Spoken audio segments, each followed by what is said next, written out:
not know. And a lot of people are coming out and like, oh, big surprise. Like, who didn't fucking see it coming? But there are a lot of people, like, potentially even Paul.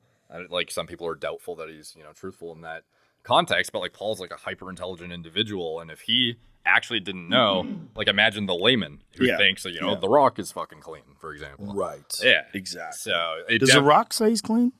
He has implied it pretty heavily, but he also doesn't end up in scenarios where he gets asked point blank, whereas Liver King goes out of his way to fucking lean into it and use it as like a marketing spiel. The Rock should come clean right now. He should make a video in response to the Liver King video. I need to talk to you because The Rock's been lying.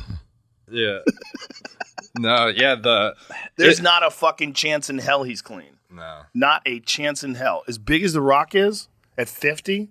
What was wild is he came out, okay, and I get this is like coincides with the message he would want to push too. And I don't think it's like disingenuous necessarily, but it's like he was on a Men's Health interview and he talks about how his number one priority is longevity now.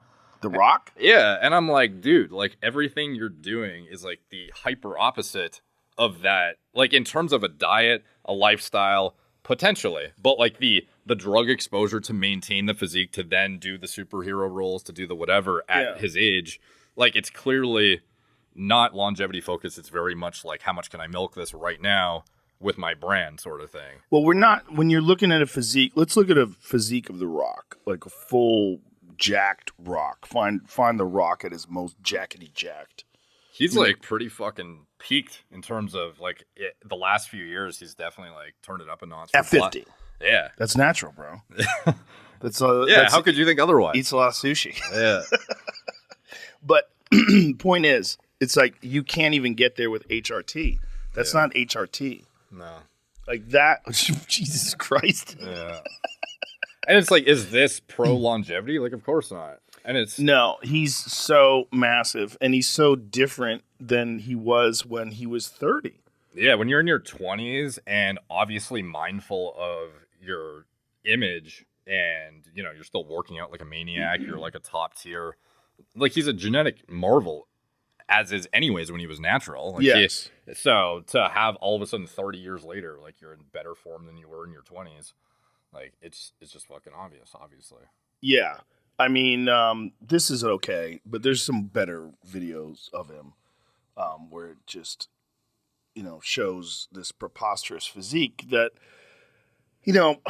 there's a responsibility that you have to people that are listening to you. And if you don't want to talk about it, that's one thing. Yeah. But if you do talk about it, there's a responsibility that you have to people that are listening to you. And I think you have to be honest. Yeah. Which is why I'm honest about it. I don't think there's anything wrong with taking hormone replacement. I think it's actually wise. I think it's healthier. I feel way better than I did before I was doing it. And I started doing it when I was like 37, 38. And even then, I was just taking like the cream. I was taking testosterone cream. And like right away, I was like, oh my God, it feels so much better. Like everything felt better. I don't think it's wrong. I think it's smart. But you got to be honest. What do you think an A-list actor should do if they were asked point blank in an interview on like a movie? Like they're promoting a movie that they just did where they just peaked their physique and it's clear to the person who can discern what's going on. Like Thor. Yeah, let's just say Hemsworth is in an interview. Yeah. What do you think he should answer when he's asked point blank? Like, did you use any enhancement? Well, Mickey Rourke did. Did he? Shout out to Mickey Rourke. Yeah, when Mickey Rourke did The Wrestler, he told everybody. He's like, I think he did one of those shows, like Letterman or Colbert or something like that. And he was like, I was on a ton of shit. Yeah. Yeah, he was like, I talk a lot of stuff. Because there's definitely an argument. Mickey's kind of wild, though, Yeah. There's definitely an argument to be made that when you have such an impressionable and massive audience, that if you say this is what it took to get here, it very much could influence the trajectory of certain younger men who are trying to aspire to be like you. So, like, I see both sides of the coin for sure. So it's kind of an interesting scenario for some of the actors because I think just unspokenly some of these interviewers know to not ask the question. Right. But, like, it's just an interesting scenario in which I would wonder what the best answer is if it's just point blank yes. Well, let me tell you a case. There was a guy who got really jacked for a superhero role, and he did a friend of mine's podcast. And he said to him before the podcast, I'll talk about anything, but do not ask me about drugs.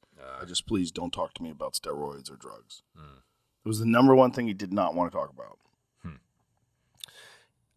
I think studios and the massive amount of money that's involved in a film, like the one thing they don't want is to jeopardize any of the potential income, right? Yeah. And if you come out and say, the only way I got this way for the Hulk is I had to take massive amounts of steroids, and this is just how it is, people are going to get upset. Oh, you cheated, and there's a mentality